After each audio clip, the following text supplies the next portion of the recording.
முதலில் பிரம்மஸ்ரீ பிதாமகா பத்ரிஜிக்கும் ஸ்வர்ணமாலா பத்ரி மேடம்க்கும் இந்த ஜூம்ல இணைந்து உங்கள் எல்லோருக்கும் இந்த மகாவதார் டீம் அவங்களுக்கும் என்னுடைய மனமார்ந்த வணக்கங்கள்.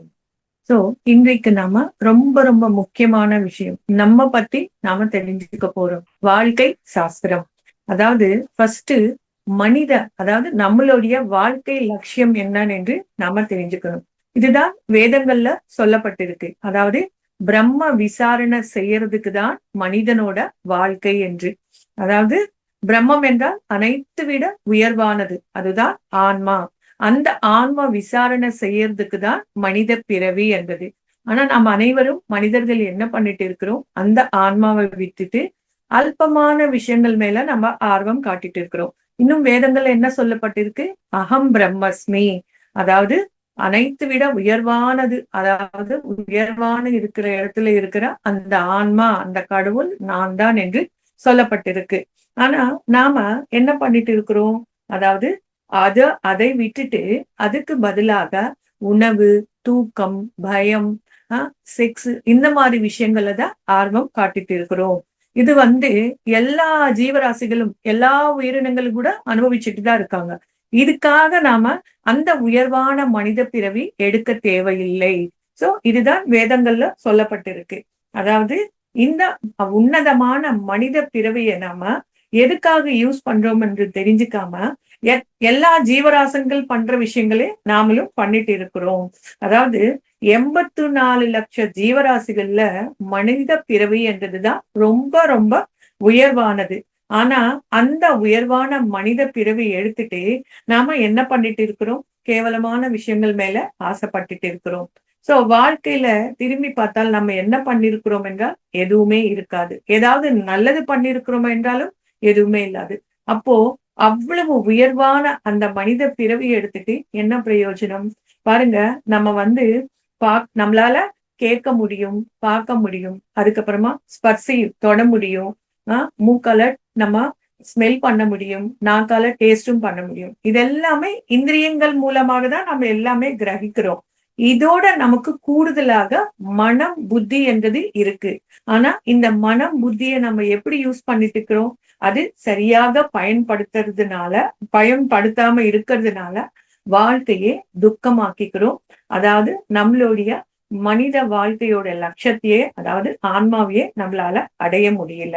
பூர்வ காலத்துல, அதாவது முன்காலத்துல பாருங்க, ருஷிகள், முனிவர்கள், இவங்க எல்லாமே அவங்க வாழ்க்கை முழுவதும் இந்த தியானத்துக்காக தான் அவங்க நிறைய, அதாவது ஆன்ம சாட்சாத்காரத்துக்காக தான் அவங்க நிறைய ட்ரை பண்ணியிருக்காங்க. ஆனா முழுமையா அவங்களால முடியல.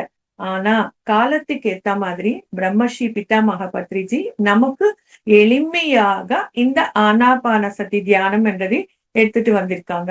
இதை நாம பயன்படுத்திட்டோம் என்றால் நமக்கு நிறைய லாபங்கள் இருக்கும்.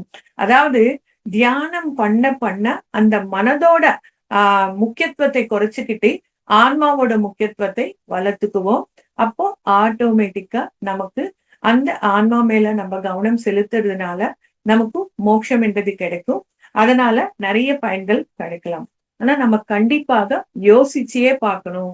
நிறைய பேரு தியானம் என்றாலே இப்பவே எதுக்கு, இன்னும் டைம் இருக்குயா, டைம் இருக்கு இல்லையா, என்ஜாய்மெண்ட் எல்லாம் பண்ணாம சும்மா கண்களை மூடிட்டு இருந்தா என்ன வரும், வயசானப்ப நம்ம பாத்துக்கலாம் என்று நினைப்பாங்க. ஆனா கண்டிப்பாக நம்ம பத்தி நாம யோசிக்கணும். நம்ம மறந்துடுறோம். இந்த உடல் உடலுக்குள்ள இருக்கிறது தான் என்னுடைய ஆன்மா என்று நினைச்சிட்டு இருக்காங்க. ஆனா அது கிடையாது. சத்தியம் என்னவென்றால் ஆன்மா நானு, இது என்னுடைய உடல். அதாவது இந்த உடல் நான் தான், ஆனா உடல் நான் கிடையாது என்றதை தெரிஞ்சுக்கணும். இங்க நம்ம யோசிக்க மாட்டேன்றோம். எப்போ பாரு நம்ம இந்த உடல், வெளியே தெரியுற இந்த உடலுக்காக தான் முக்கியத்துவம் கொடுத்துட்டு இருக்கிறோம். உடலுக்காக தான் நம்ம கஷ்டப்பட்டுட்டு இருக்கிறோம். இந்த உடலை நல்லா பார்த்துக்கணும், இந்த உடலை அழகாக வச்சுக்கணும், ஆனந்தமாக வச்சுக்கணும் என்று இதுதான் பண்ணிட்டு இருக்கிறோம். நம்ம பத்தி, ஆன்மாவை பத்தி நம்ம நினைக்கிறதே இல்லை. அதாவது ஃபேமிலிக்காகவும், பசங்களுக்காகவும், பொண்டாட்டிக்காகவும், அது இல்லைன்னா தாய் தந்தைக்கோ, ஃப்ரெண்ட்ஸ், ரிலேட்டிவ்ஸ் எல்லாருக்காகவும் நம்ம கஷ்டப்பட்டுட்டு இருக்கிறோம். ஆனா நமக்காக நாம கஷ்டப்படுறதே இல்லை. நமக்காக நாமன்னா ஆன்மாவை பத்தி நம்ம எதுவுமே பண்றது இல்லை. இப்ப ஃபார் எக்ஸாம்பிள் பாருங்க, ஒரு கார் வாங்கியிருக்கிறோம் புதுசா. அந்த காரை நிறைய யூஸ் பண்ணா அது ரிப்பேருக்கு வரும்னு சொல்லிட்டு கார் யூஸ் பண்ணாம தொடச்சுக்கிட்டே இருந்தா என்ன ஆகும்? அந்த கார் ரிப்பேருக்கு வருமா வராதா? அந்த மாதிரி நாம கூட இந்த உடல் எடுத்துட்டு வந்திருக்கிறோம். இந்த உடலை நம்ம சுகப்படுத்தணும்னு சொல்லிட்டு இதுக்கு எதுவுமே பண்ணாம இருந்தா என்ன ஆகும்? வயசாக ஆக அதுக்கப்புறமா முதுமை ஆயிடும். இதால ஒண்ணும் பண்ண முடியாது. சோ நம்ம இளமையா இருக்கும் போதே இந்த உடலை நம்ம சரியா பயன்படுத்திட்டோம் என்றால் நம்ம மனிதனோட வாழ்க்கை லட்சியம் என்பது நமக்கு புரிய வரும். அதை நம்ம அடைவோம். சோ அதனால இந்த உடலை நம்ம எப்படி யூஸ் பண்ணிக்கணும் என்றால் ஒரு கருவு மாதிரி நம்ம யூஸ் பண்ணிக்கணும். சோ இது எவ்வளவுக்கு எவ்வளவு நம்ம யூஸ் பண்ணிக்குவோமோ அவ்வளவுக்கு அவ்வளவு அது முன்னுக்கு போகும். இப்ப பாருங்க, காரு சரியா இருந்துச்சுன்னா எவ்வளவோ தூரத்து வரைக்கும் நம்ம பயணம் பண்ணிட்டு வரலாம் இல்லையா? அந்த மாதிரி இந்த உடலை கூட இந்த உடல் மூலமாக நாம எத்தனையோ விஷயங்கள், நல்ல விஷயங்கள், அதாவது நம்ம ஆன்மாவை பத்தி நாம தெரிஞ்சுக்கிறதுக்கு எவ்வளவோ நாம பண்ணலாம். சோ அதுக்கு ஒரே ஒரு வழி தியானம் தான்.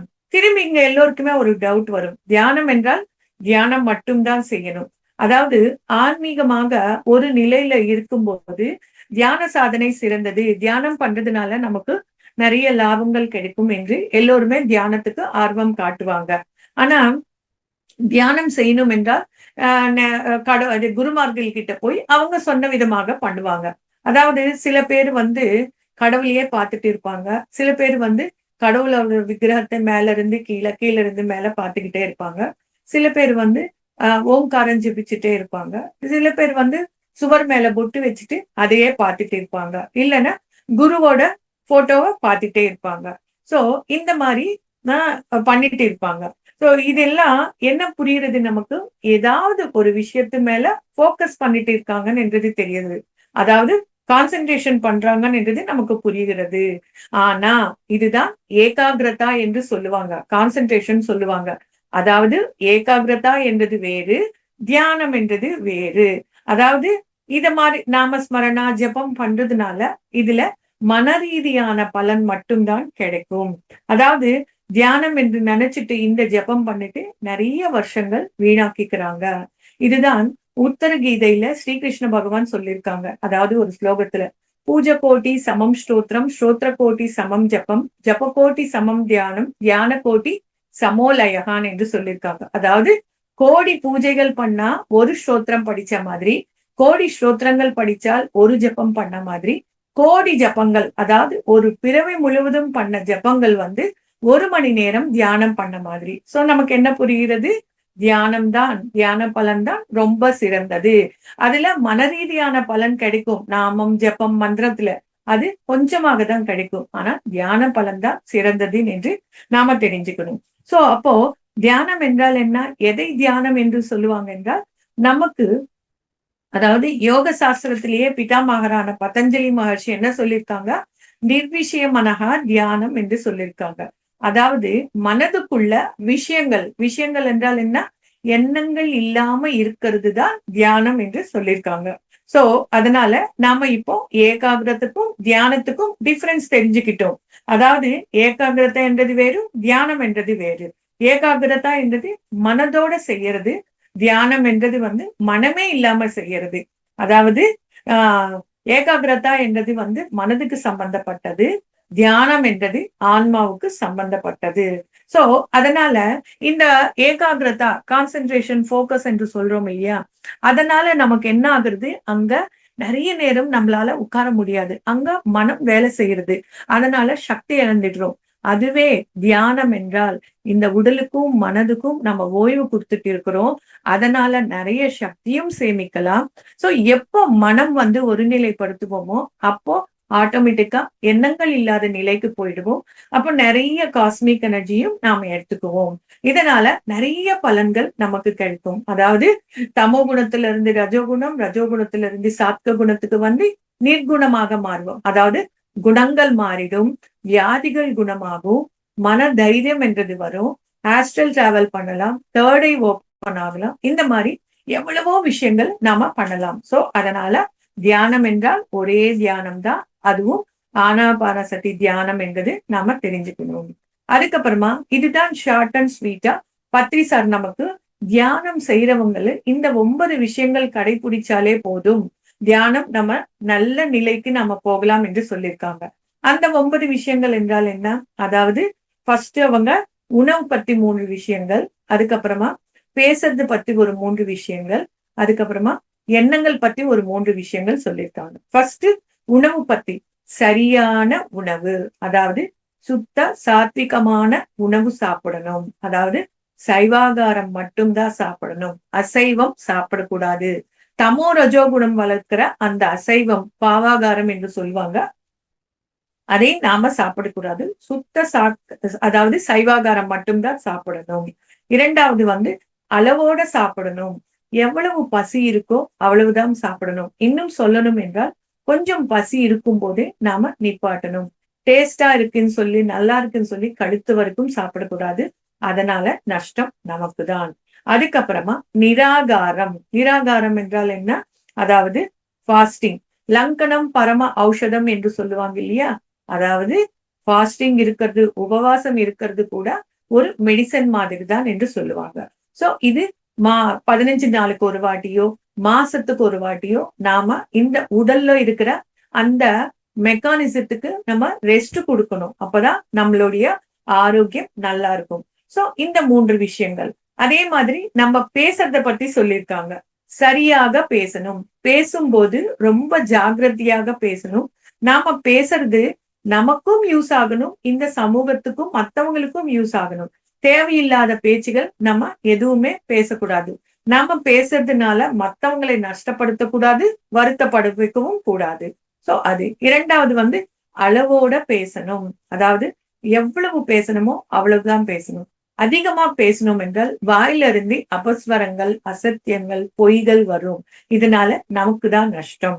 அடுத்தது வந்து நிர்பாஷணம், அதாவது மௌனமாக இருக்கிறது. மௌனத்துல நம்ம நிறைய சக்தி எடுத்துக்கலாம். காந்திஜி பாருங்க எத்தனையோ வாட்டி மௌனம் இருந்தாங்க. மெஹர் பாபா, ரமண மகர்ஷி வாழ்க்கை முழுவதும் இருந்தாங்க. சோ இந்த மாதிரி 15 நாளுக்கு ஒரு வாட்டியோ மாசத்துக்கு ஒரு வாட்டியோ நாம மௌனம் இருக்கணும். அடுத்தது எண்ணங்கள் பத்தி சொல்லியிருக்காங்க.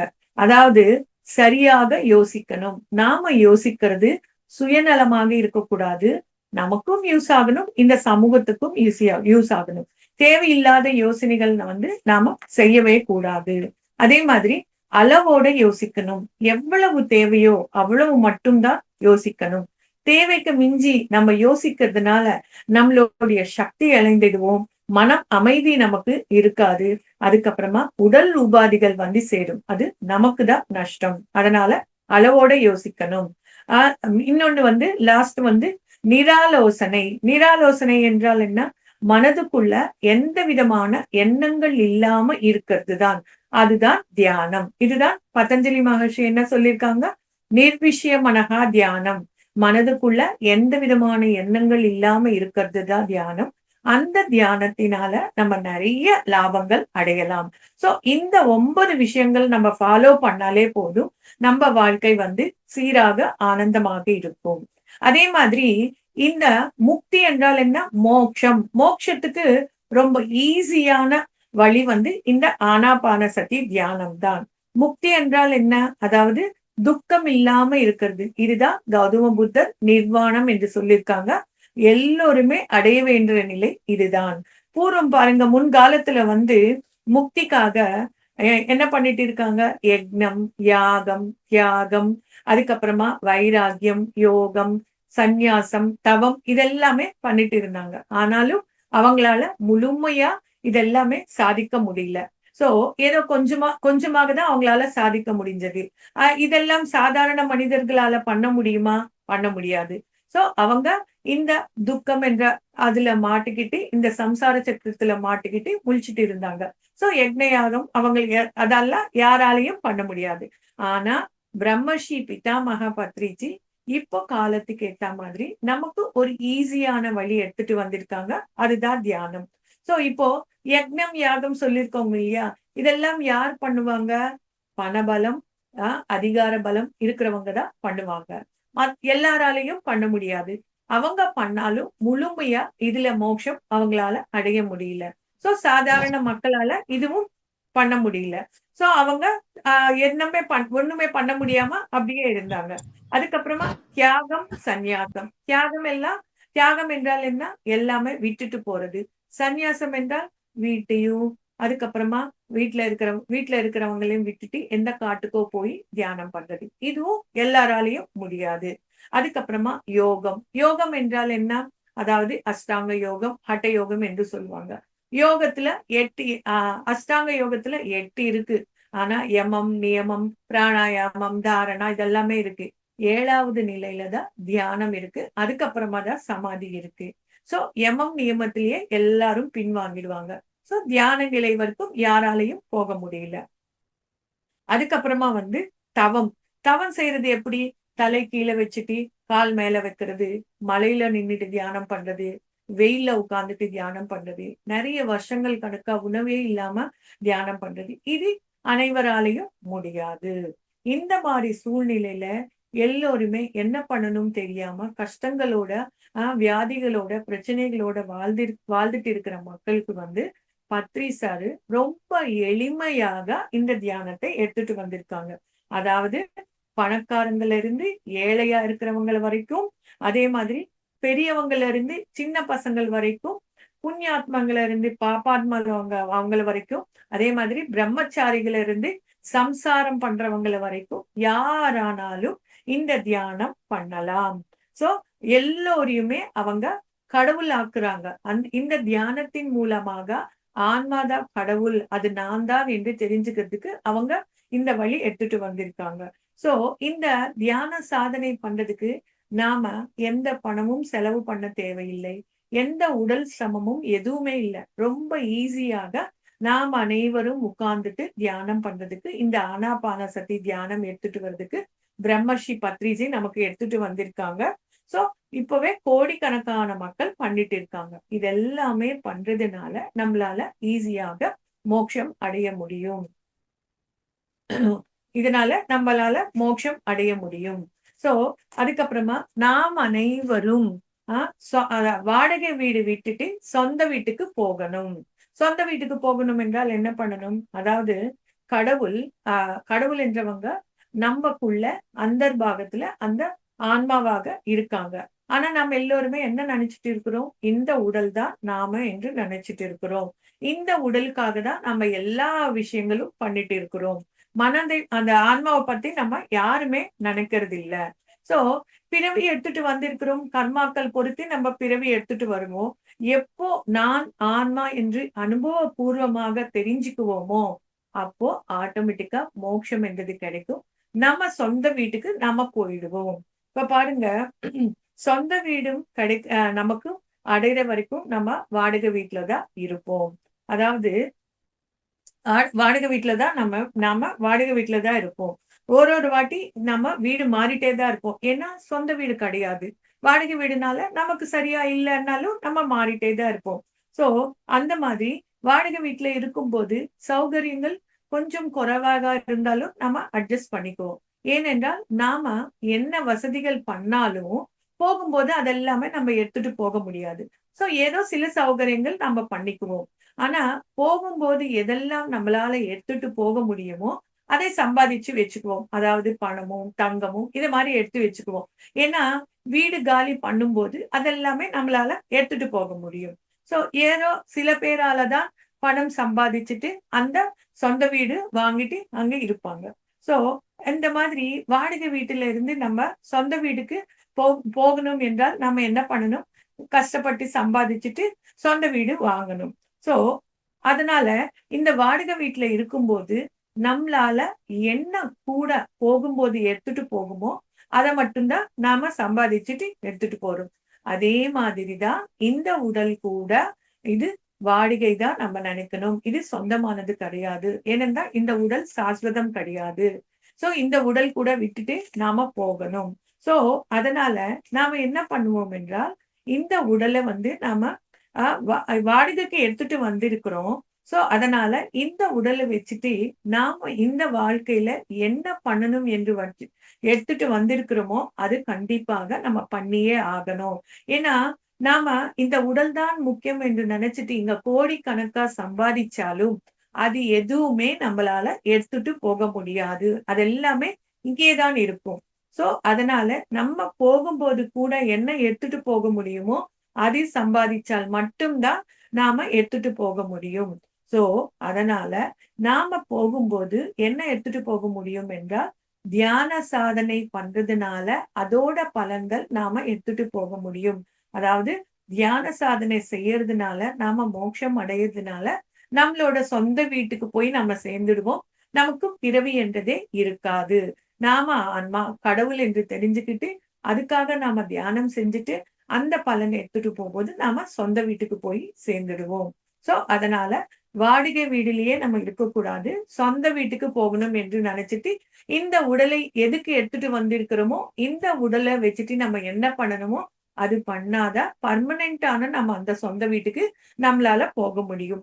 அதுக்கு ஒரே ஒரு வழி தியானம். தியானம் செய்யறதுனால நாம கடைசியில இந்த பிறவியே கடைசி பிறவை ஆக்கிக்கிட்டு எல்லா கர்மாக்களும் முடிச்சுக்கிட்டு நாம சொந்த வீட்டுக்கு போயிடுவோம். சோ வாழ்க்கையை ரொம்ப சிக்கனமாக நம்ம பயன்படுத்திக்கணும். அதுக்கு ஒரு எக்ஸாம்பிள் பாருங்க. 2 நபர்கள் ஒரு தெரிஞ்சவங்க வீட்டுக்கு போகணும்னு சொல்லிட்டு ஒரு கிராமத்துக்கு போகணும்னு சொல்லிட்டு அவங்க கிளம்புவாங்க. ஆனா அந்த கிராமத்துல மழை பெஞ்சு ரோடு எல்லாமே சேறுமயமாக இருக்கும். அவங்க கால்களும் சேராயிடுச்சு. அந்த வீட்டுக்கு போன உடனே அந்த வீட்டு எஜமானி ஒரு செம்பு தண்ணி அவங்களுக்கு ஃபர்ஸ்ட் முதல் நபருக்கு குடுப்பாங்க.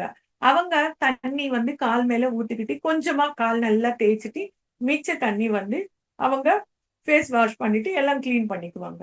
2வது நபருக்கும் அதே மாதிரி ஒரு செம்பு தண்ணி குடுப்பாங்க. அவங்க என்ன பண்ணுவாங்கன்னா தொப்புன்னு கால் மேல ஊத்திக்குவாங்க. அழுக்கு போகாது. திரும்பி 2வது செம்பு அப்பவும் போவாது. 3வது செம்பு அப்பவும் போவாது. மனதுக்குள்ளேயே அந்த வீட்டு எஜமானி என்ன எவ்வளவு செம்பு தண்ணி குடுத்தாலும் அழுக்கு போக மாட்டேன்றதே நினைப்பாங்க. சோ இந்த 2 நபர் போலதான் மனிதர்களோட வாழ்க்கை கூட இருக்கும். இப்ப பாருங்க, நிறைய பேரு சில பேர் முதல் நபர் போலயே அவங்களுடைய வாழ்க்கை ரொம்ப சிக்கனமாக யூஸ் பண்ணிக்குவாங்க. அதாவது கொஞ்ச நேரம் சம்பாத்தியத்துக்கும், கொஞ்ச நேரம் சம்சாரத்துக்கும், கொஞ்ச நேரம் இந்த சமூகத்துக்கும், இன்னும் கொஞ்ச நேரம் தனக்காக தானு நிறைய ஆன்மீக புத்தகங்கள் படிக்கிறது, சஜ்ஜன சாங்கத்தியம் செய்யறது, தியான சாதனை பண்றது, இதெல்லாமே செஞ்சுட்டு மோட்சம் அடைகிறாங்க. சம்சாரத்திலேயே நிர்வாணம் ஆக்கிக்கிறாங்க. ஆனா நிறைய பேரு இந்த 2வது நபர் போல எவ்வளவு செம்பு தண்ணி ஊத்தினாலும் அழுக்கு போகாம இருக்குமே, அந்த மாதிரி இந்த உடல் மேல பற்று, அதுக்கப்புறமா ஜாதி, என்னுடைய மதம், என்னுடைய ஜாதி, என்னுடைய மதம், என்னுடைய பிராந்தம், சோ இந்த உடல் மேலதான் ரொம்ப ஆர்வம் காட்டிட்டு உடலுக்காகவே சிரமப்பட்டுட்டு இருப்பாங்க. இவங்க தியானமும் பண்ண மாட்டாங்க. வாழ்க்கையில கர்மாக்கள் பண்ணி நிறைய கஷ்டங்கள், துக்கங்கள் அனுபவிச்சுட்டு இருப்பாங்க. இவங்களுக்குள்ள எந்த மாற்றங்களும் இருக்காது. திரும்பி திரும்பி பிறவி இந்த மாதிரி பிறவி எடுத்துக்கிட்டே இருப்பாங்க. அதாவது புனரப்பி ஜனனம். அதனால மனித பிறவி என்றது ரொம்ப அரிதானது.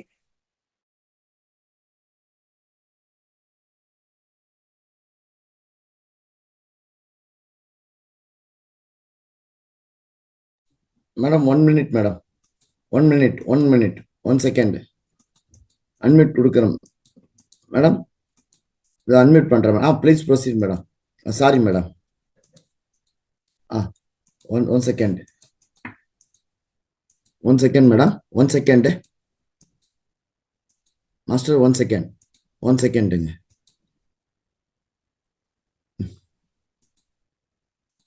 One second, some disturbance.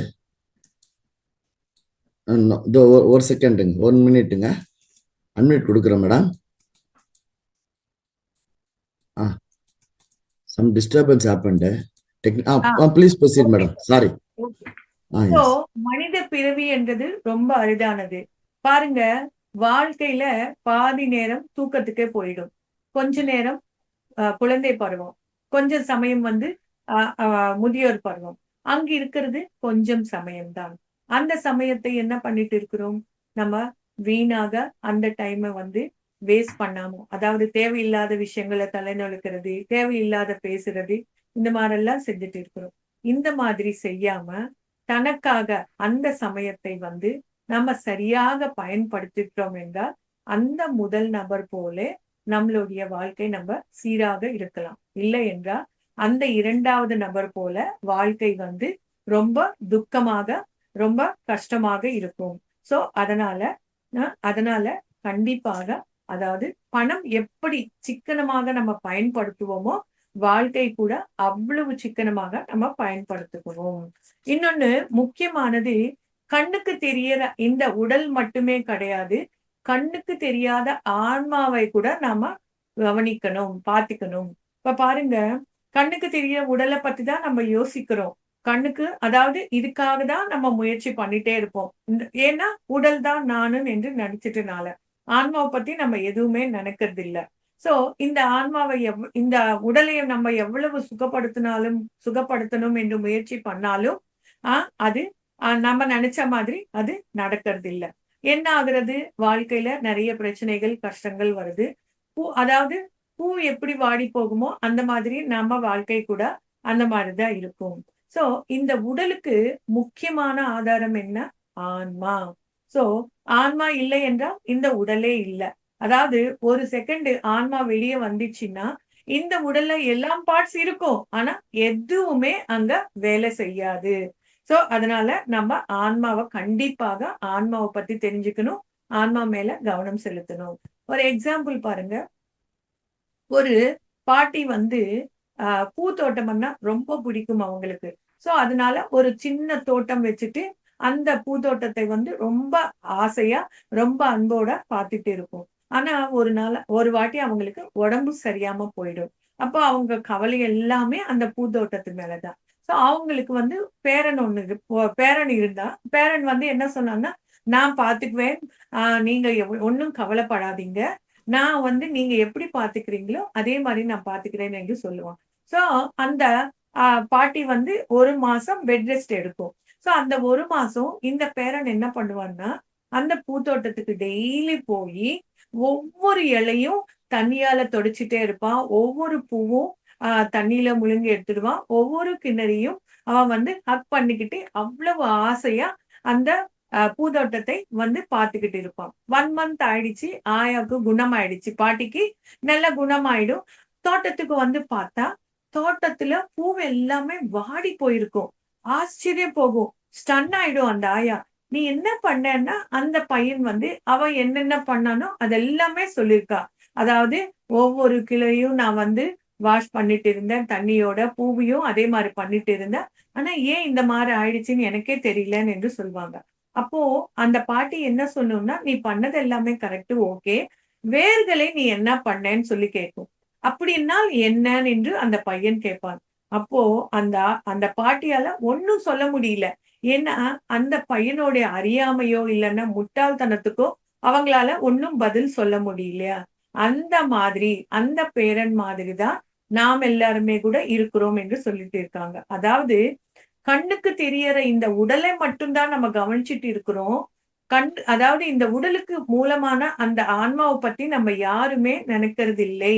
So, எப்படி அந்த அ அ வேர்களை வந்து பராமரிக்கல் இருந்தா, அந்த பூக்கள் எல்லாமே எப்படி வாடி போயிடுச்சோ, அந்த மாதிரி தான் இந்த உடல் கூட.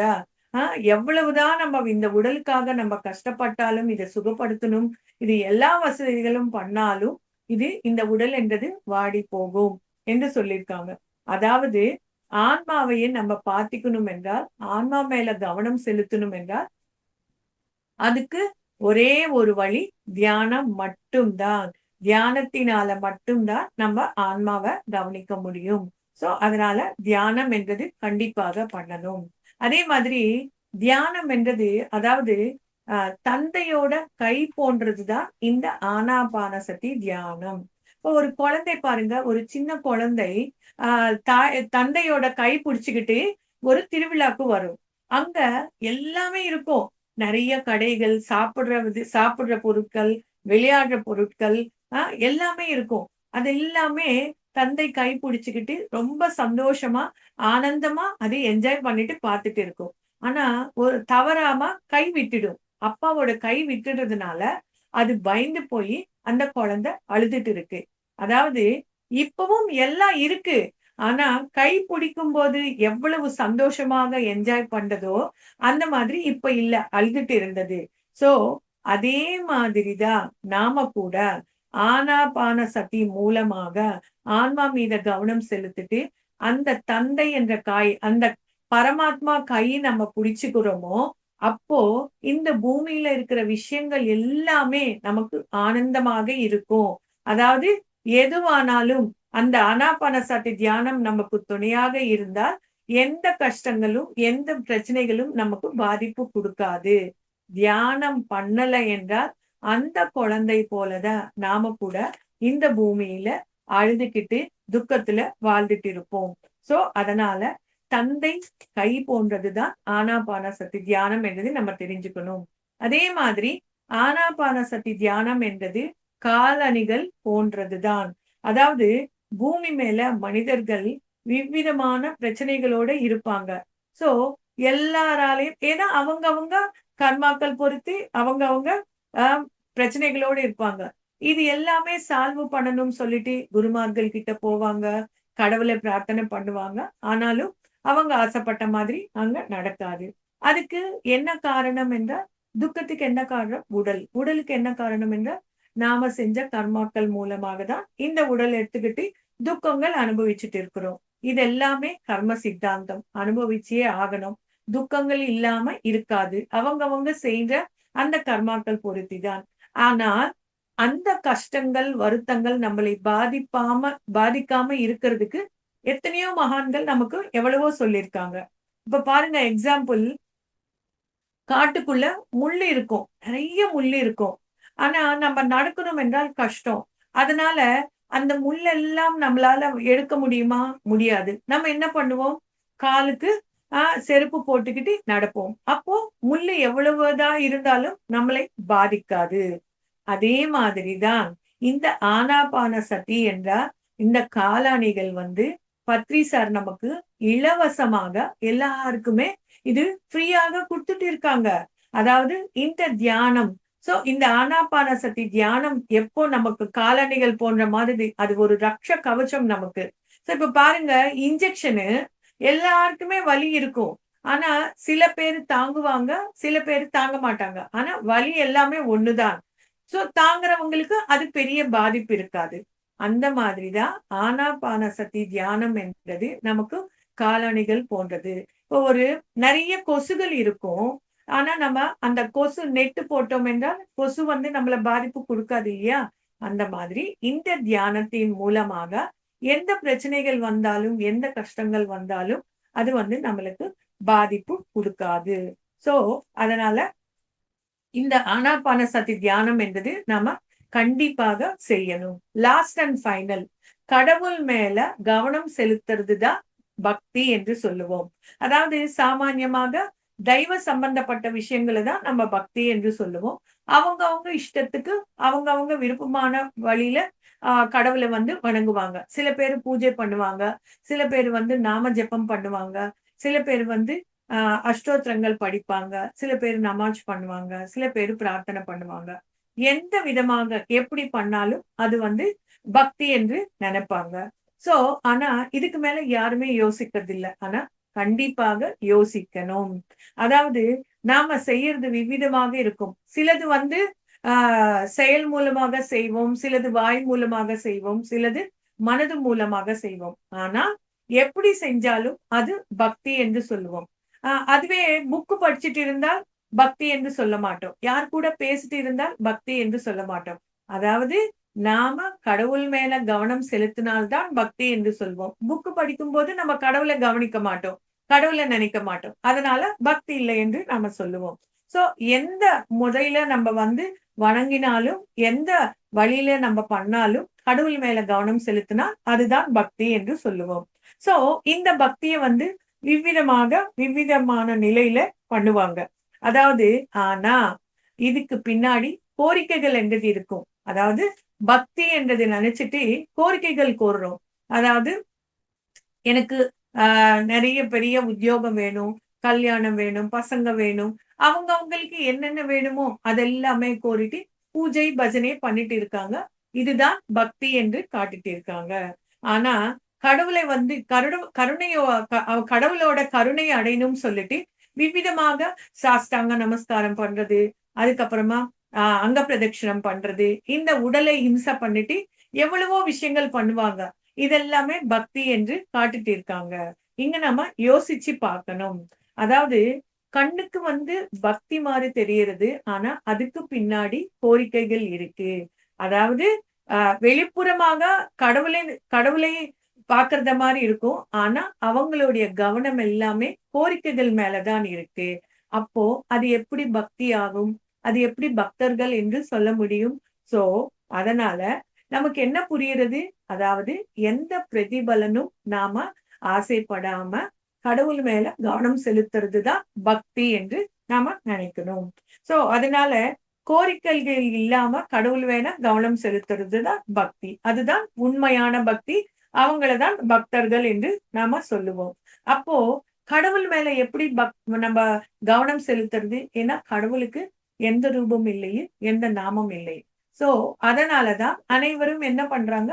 நாம ரூபம், அதாவது நாமம், ரூபம் அதை மேல கவனம் செலுத்தினா அதுதான் பக்தி என்று நினைச்சிட்டு இருக்காங்க. ஆனா நமக்கு பத்ரி சாரு ரொம்ப எளிமையாக இந்த தியானம் எடுத்துட்டு வந்திருக்காங்க.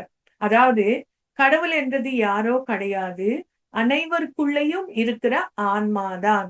இதுதான் பகவத்கீதையில அகமாத்மா கூடா கேச சர்வபூதா சயஸ்விதா என்ற ஸ்லோகத்துல சொல்லியிருக்காங்க. அனைத்து ஜீவராசிக்குள்ளேயும் நான் இருக்கிறேன். அதாவது ஆன்மா மேல கவனம் செலுத்துறதுதான் உண்மையான பக்தி. யாரெல்லாம் தனக்குள்ள இருக்கிற தன் ஸ்வரூபமான ஆன்மா மேல கவனம் செலுத்துவாங்களோ அதுதான் உண்மையான பக்தி என்று சொல்லியிருக்காங்க. அதாவது உபனிஷத்துங்கள் என்ன சொல்லிருக்கு? சஸ்வரூப சந்தானம் பக்தி ரீத்யா விதியதே. தனக்குள்ள இருக்கிற ஆன்மாவை மேல யாரு கவனம் செலுத்துவாங்களோ அதுதான் உண்மையான பக்தி என்று சொல்லியிருக்காங்க. சோ அதனால தியானம் தான் பக்தி என்று நாம தெரிஞ்சுக்கணும். சோ இந்த ஆனாபான சதி தியானம் செஞ்சா நம்மளுடைய வாழ்க்கை லட்சியமானது நம்ம ஈஸியாக சாதிக்க முடியும். So okay sir. Yes madam, yes madam.